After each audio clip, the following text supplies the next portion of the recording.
ओम शांति।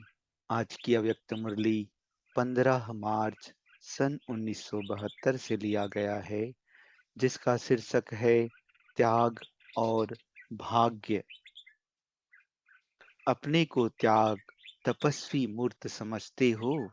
सबसे बड़े ते बड़ा मेहनत का त्याग कौन सा है?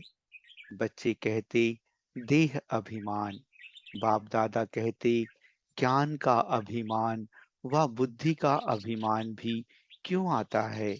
पुराने संस्कारों का त्याग भी क्यों नहीं होता है? उसका मुख्य कारण देह अभिमान है। देह अभिमान को छोड़ना बड़े ते बड़ा त्याग है, जो हर सेकंड अपने आप को चेक करना पड़ता है। और जो स्थूल त्याग है, वह कोई एक बार त्याग करने के बाद किनारा कर लेते हैं।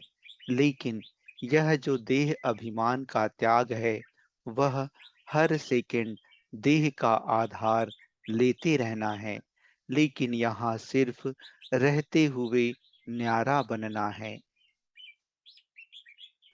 इसी कारण हर सेकंड देह के साथ आत्मा का गहरा संबंध होने के कारण देह का अभिमान भी बहुत गहरा हो गया है।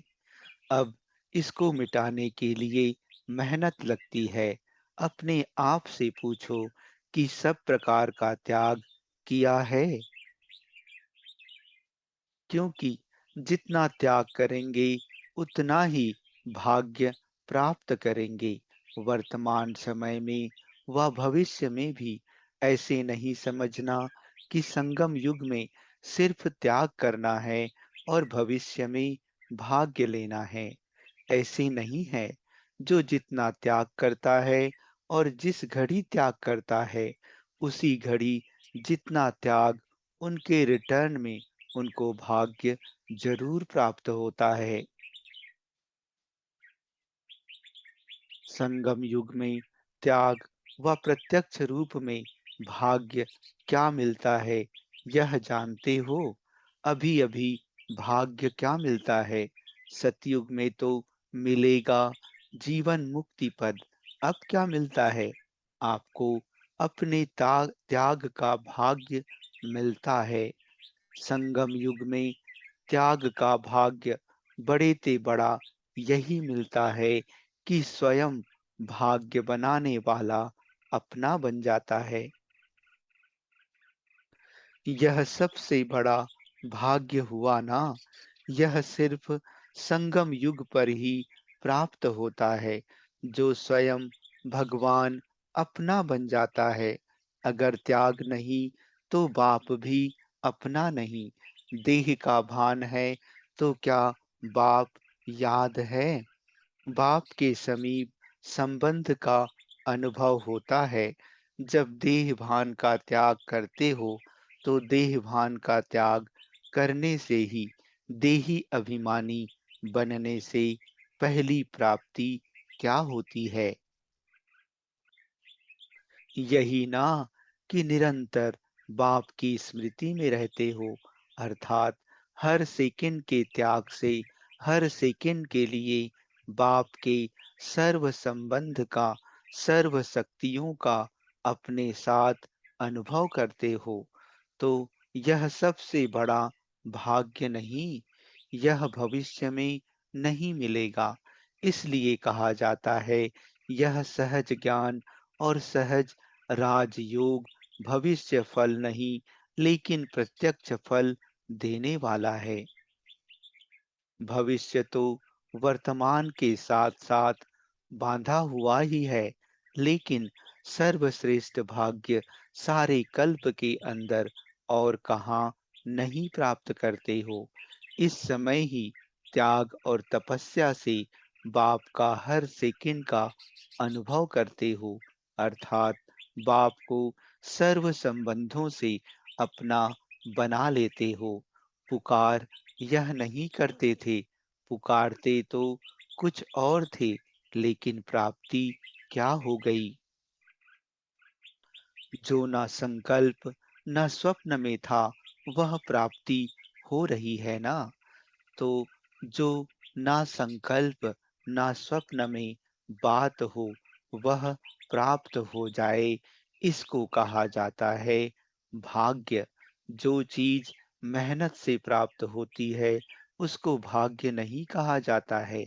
स्वतः ही मिलने का असंभव से संभव हो जाता है, ना उम्मीदवार से उम्मीदवार हो जाते हैं, इसलिए इसको कहा जाता है भाग्य। यह भाग्य नहीं मिला, पुकारते तो कुछ और थे कि हमको सिर्फ अपना कुछ ना कुछ बना लो।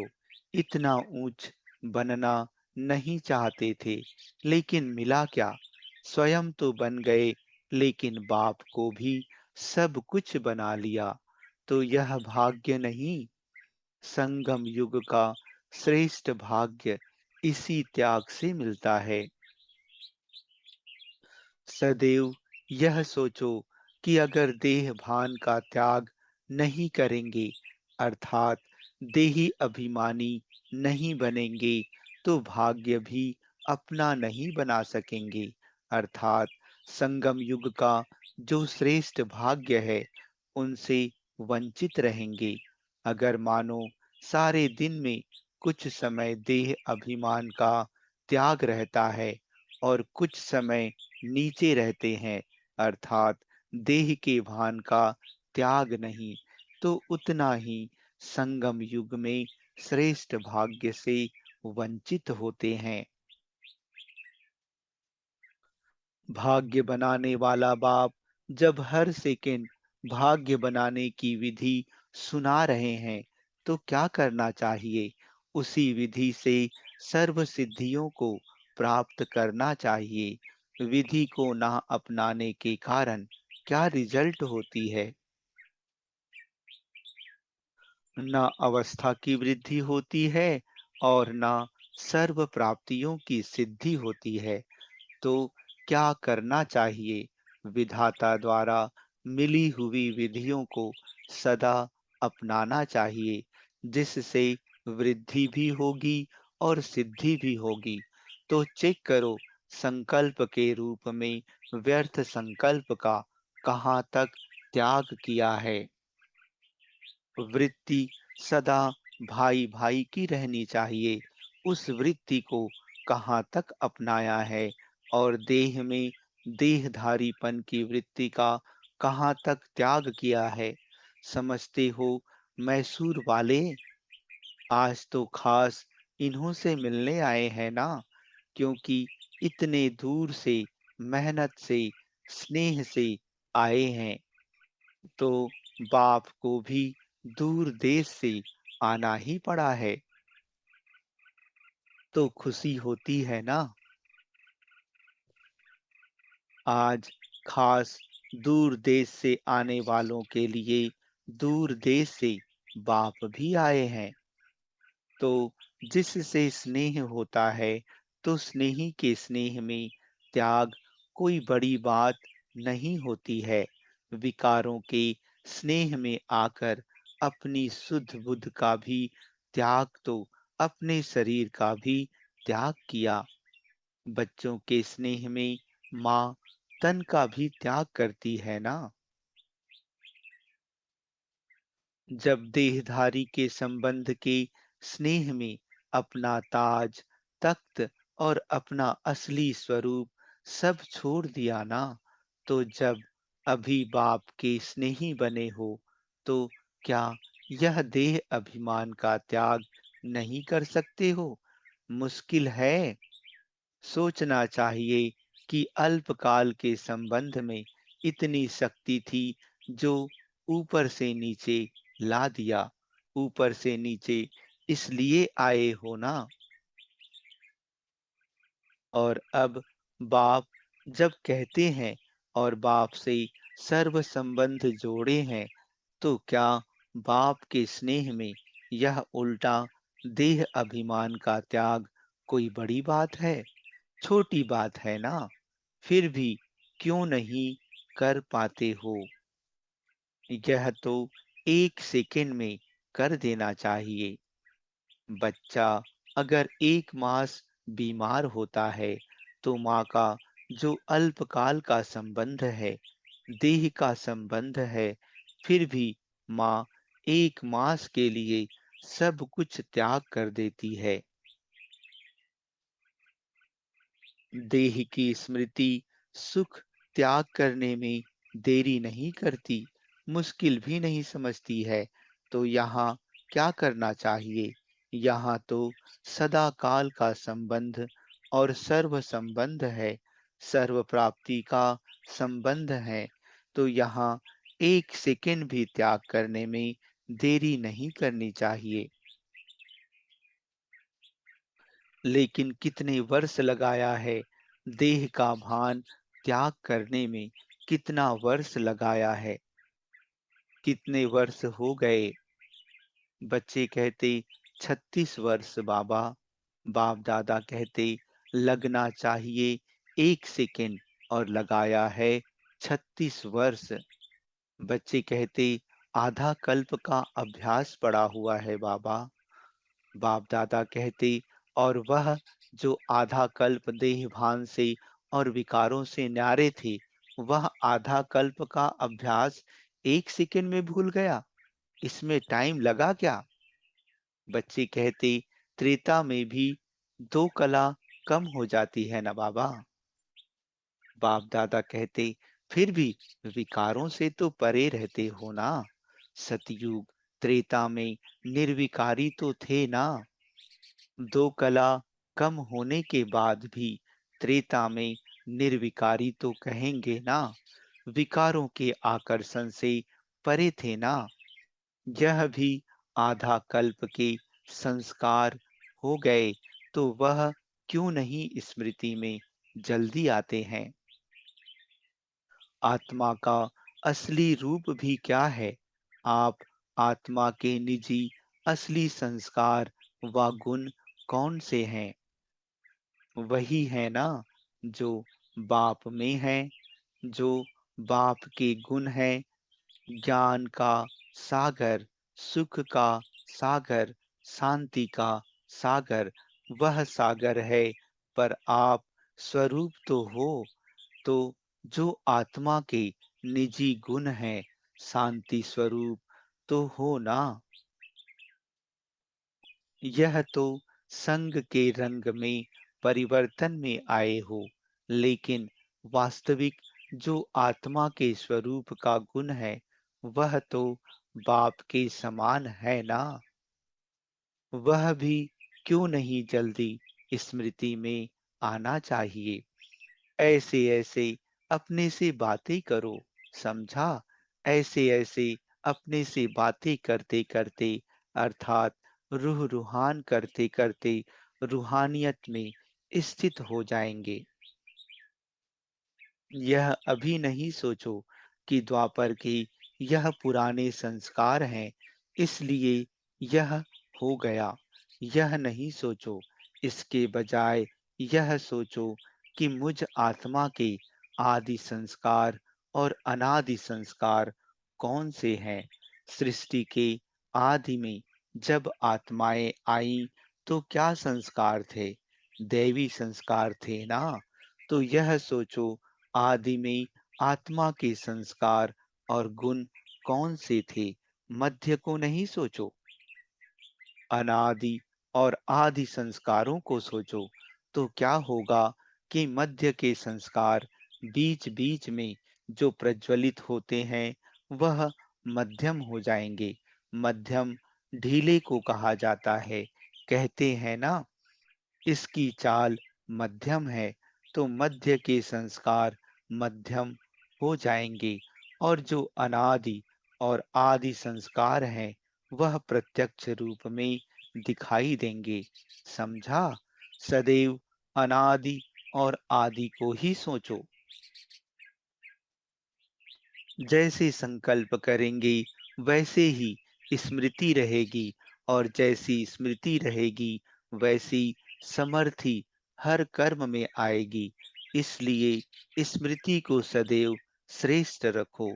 तो अब क्या करेंगे? हर सेकंड के त्याग से, हर सेकंड की प्राप्ति करते चलो, क्योंकि यही संगम युग है जो भाग्य प्राप्त करने का है। अभी जो भाग्य बनाया वह सारे कल्प में भोगना पड़ता है, चाहे श्रेष्ठ चाहे नीच। लेकिन यह संगम युग ही है जिसमें भाग्य बना सकते हो। जितना चाहो उतना बना सकते हो, क्योंकि भाग्य बनाने वाला बाप साथ है। फिर यह बाप साथ नहीं रहेगा, ना यह प्राप्ति रहेगी। प्राप्ति कराने वाला भी अब है और प्राप्ति भी अब होनी है। अब नहीं तो कब नहीं, यह स्लोगन स्मृति में रखो। स्लोगन लिखे हुए तो रहते हैं ना। यह समझते हो कि यह स्लोगन हमारे लिए है। अगर सदैव यह स्मृति में रहे कि अब नहीं तो कब नहीं, तो फिर क्या करेंगे? सदैव सोचेंगे जो करना है तो अब कर ले। तो सदा यह स्लोगन स्मृति में रखो। अपनी स्थिति को सदा त्याग और सदा भाग्यशाली बनाने के लिए चेकिंग तो करनी है, लेकिन चेकिंग में भी मुख्य चेकिंग कौन सी करनी है, जिस चेकिंग करने से ऑटोमेटिकली चेंज आ जाए। क्या क्या चेकिंग करनी है, उसके लिए एक स्लोगन है। वह स्लोगन कौन सा है? जो बहुत बार सुनाया है, कम खर्च बाला नसीन। अब कम खर्च बाला नसीन कैसे बनना है? वो लोग तो स्थूल धन में कम खर्च बाला नसीन बनने का प्रयत्न करते हैं, लेकिन आप लोगों के लिए संगम युग में कितने प्रकार के खजाने हैं मालूम है? समय, संकल्प, श्वास तो है ही खजाना, लेकिन उसके साथ अविनाशी ज्ञान रत्न का खजाना भी है, और पांचवा स्थूल खजाने से भी इसका संबंध है। तो यह चेक करो, संकल्प के खजाने में भी कम खर्च बाला नसीन बने हैं। ज्यादा खर्च नहीं करो। अपने संकल्प के खजाने को व्यर्थ ना गवाओ, तो समर्थ और श्रेष्ठ संकल्प होगा। श्रेष्ठ संकल्प से प्राप्ति भी श्रेष्ठ होगी ना। ऐसे ही जो समय का खजाना है संगम युग का, इस संगम युग के समय को अगर व्यर्थ ना खर्च करो तो क्या होगा? एक एक सेकंड में अनेक जन्मों की कमाई का साधन कर सकेंगे। इसलिए यह समय व्यर्थ नहीं गंवाना है।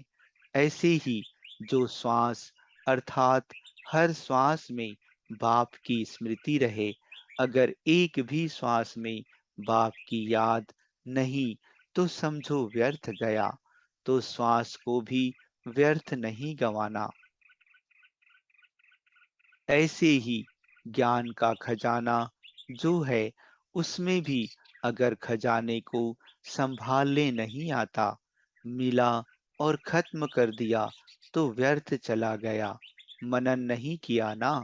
मनन के बाद उस खजाने से जो खुशी प्राप्त होती है, उस खुशी में स्थित रहने का अभ्यास नहीं किया तो व्यर्थ चला गया ना। जैसे भोजन किया, हजम करने की शक्ति नहीं तो व्यर्थ जाता है ना। इसी प्रकार यह ज्ञान के खजाने आपके प्रति व दूसरी आत्माओं को दान देने के प्रति ना लगाया तो व्यर्थ गया ना। ऐसे ही यह स्थूल धन भी अगर ईश्वरीय कार्य में, हर आत्मा के कल्याण के कार्य में व अपनी उन्नति के कार्य में ना लगाकर अन्य कोई स्थूल कार्य में लगाया तो व्यर्थ लगाया ना।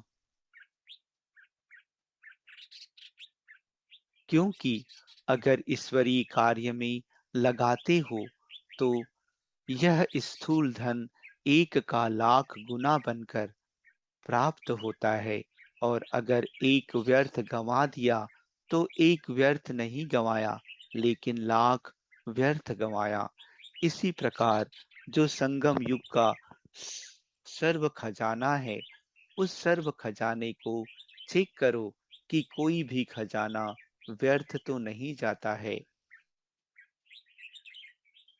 तो ऐसे कम खर्च बालानसीन बने हो या अब तक अलबेले होने के कारण व्यर्थ गंवा देते हो।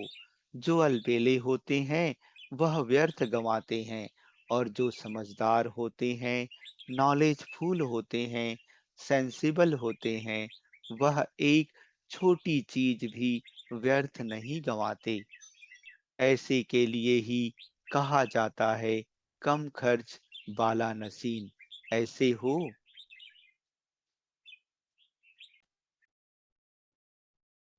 जैसे साकार बाप ने कम खर्च बाला नसीन बन करके दिखाया ना, तो क्या फॉलो फादर नहीं करना है? कोई भी स्थूल धन अगर स्थूल धन नहीं है, तो जो यज्ञ निवासी हैं उनके लिए यह यज्ञ की हर वस्तु ही स्थूल धन के समान है। अगर यज्ञ की कोई भी वस्तु व्यर्थ गंवाते हैं तो भी कम खर्च बाला नसीन नहीं कहेंगे। जो प्रवृत्ति में रहने वाले हैं, स्थूल धन से अपना पद ऊंच बना सकते हैं, वैसे ही यज्ञ निवासी भी अगर यज्ञ की स्थूल वस्तु कम खर्च बालानसीन बनकर यूज करते हैं अपने प्रति व दूसरों के प्रति, उनका भी इस हिसाब से भविष्य बहुत ऊंच बनता है। ऐसे नहीं कि स्थूल धन तो प्रवृत्ति वालों के लिए साधन है, लेकिन यज्ञ निवासियों के लिए यज्ञ की सेवा भी यज्ञ की वस्तु की एकानामी रूपी धन स्थूल धन से भी ज्यादा कमाई का साधन है।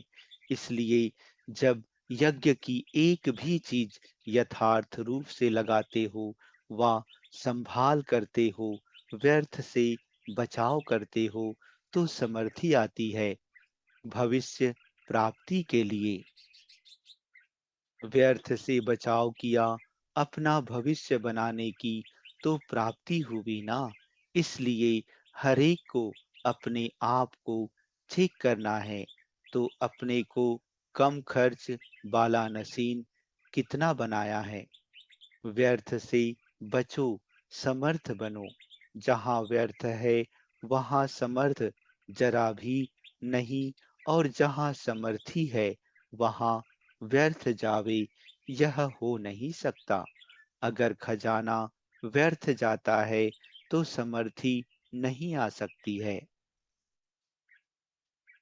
जैसे देखो, कोई लीकेज होती है, कितना भी कोशिश करो लेकिन लीकेज कारण शक्ति भर नहीं सकती है। तो व्यर्थ भी लीकेज होने के कारण कितना भी पुरुषार्थ करेंगे, कितना भी मेहनत करेंगे, लेकिन शक्तिशाली नहीं बन सकेंगे। इसलिए लीकेज को चेक करो। लीकेज को चेक करने के लिए बहुत होशियारी चाहिए। कई बार लीकेज तो मिलती नहीं है। बहुत होशियार होते हैं, नॉलेजफुल होते हैं, वह लीकेज को कैच कर सकते हैं। नॉलेजफुल नहीं तो लीकेज को ढूंढते रहते हैं। तो अब नॉलेजफुल बन चेक करो तो व्यर्थ से समर्थ हो जाएंगे। समझा? अच्छा, मैसूर वाले क्या याद रखेंगे?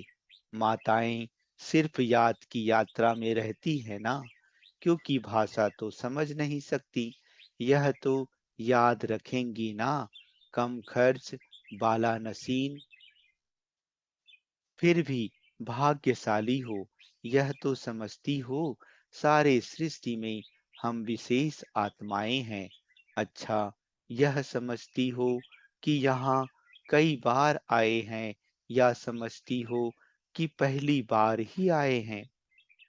कोई बंधन नहीं है तो अपने को भाग्यशाली समझती हो, या दुर्भाग्यशाली समझती हो?